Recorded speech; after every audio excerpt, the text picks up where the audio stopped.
কাছে আত্মসমর্পণ এই জুটি। সৌম্য ৮৬ রানে ফেরার পর সাব্বির এবং সাকিব স্থায়ী হলেন কয়েক ওভার। সাকিবের জমা ৫৯ রান।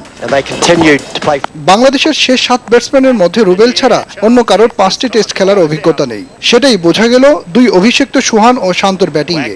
রান করার চেয়ে টেস্টে ধৈর্য দেখানোর ৫ নম্বর তোলাটাই ছিল তাদের বড় পরীক্ষা। যদিও এই জুটি থেকে আসে দ্বিতীয় সর্বোচ্চ ৫৩ রান। সোহানের ৪৭ আর শান্তর অবদান ১৮ রান। এ দুজন ফেরার পর বাংলাদেশের প্রথম ইনিংস ৩০০ ছুঁতে পারেনি। সাউদির ৫ উইকেট আর বোল্টের ৪ উইকেটে কোনো স্পিনার ব্যবহার করতে হয়নি উইলিয়ামসনকে। এখন দেখা যাক দ্বিতীয় দিন ২২ গজে বাংলাদেশের বোলাররা দাপট দেখাবেন নাকি স্বাগতিক ব্যাটসম্যানরা জ্বলে উঠবেন। Arif Hussain, SATV sports desk.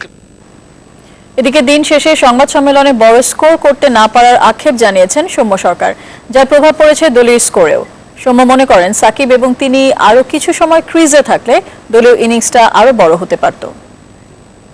আমি যদি বড় করতাম তাহলে হয়তো আমারও রানটা বড় হতো আর টিমের তার থেকে বেশি ভালো উপকার হতো, যে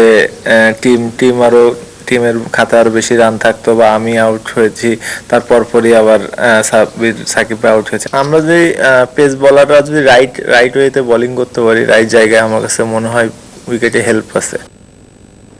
সিরিজের শেষ ওয়ানডে ম্যাচে বাজে ব্যাটিং এর লজ্জা পেল বাংলাদেশের মেয়েরা। দক্ষিণ আফ্রিকার কাছে মাত্র ৬৮ রানে অল আউট হয়েছে বাংলাদেশ। ছোট এই টার্গেট ৮ উইকেট হাতে রেখে পৌঁছে গেছে সফরকারী দলের মেয়েরা। এর ফলে ৫ ম্যাচের সিরিজ ৪-১ ব্যবধানে জিতে নিল দক্ষিণ আফ্রিকা। কক্সবাজার শেখ কামাল আন্তর্জাতিক ক্রিকেট স্টেডিয়ামে টস জিতে প্রথমে ব্যাট করার সিদ্ধান্ত নেয় বাংলাদেশ। দলীয় ৭ রানের মাথায় আউট হয়েছেন শারমিন আক্তার ও শায়লা শারমিন। বাংলাদেশ দলের বিপর্যয় শুরু এখান থেকেই। উইকেটে আসা যাওয়ার মাঝেই ব্যস্ত ছিলেন স্বাগতিক দলের ব্যাটসম্যানরা।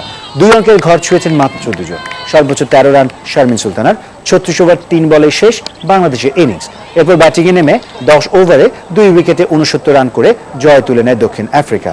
পুরো সিরিজে বাজে ব্যাটিংয়ের দৃষ্টান্ত স্থাপন করেছে বাংলাদেশের মেয়েরা। শ্রীলঙ্কায় বিশ্বকাপ বাছাই পর্বের আগে যা দুশ্চিন্তার কারণ হয়ে রইল বাংলাদেশ দলের জন্য।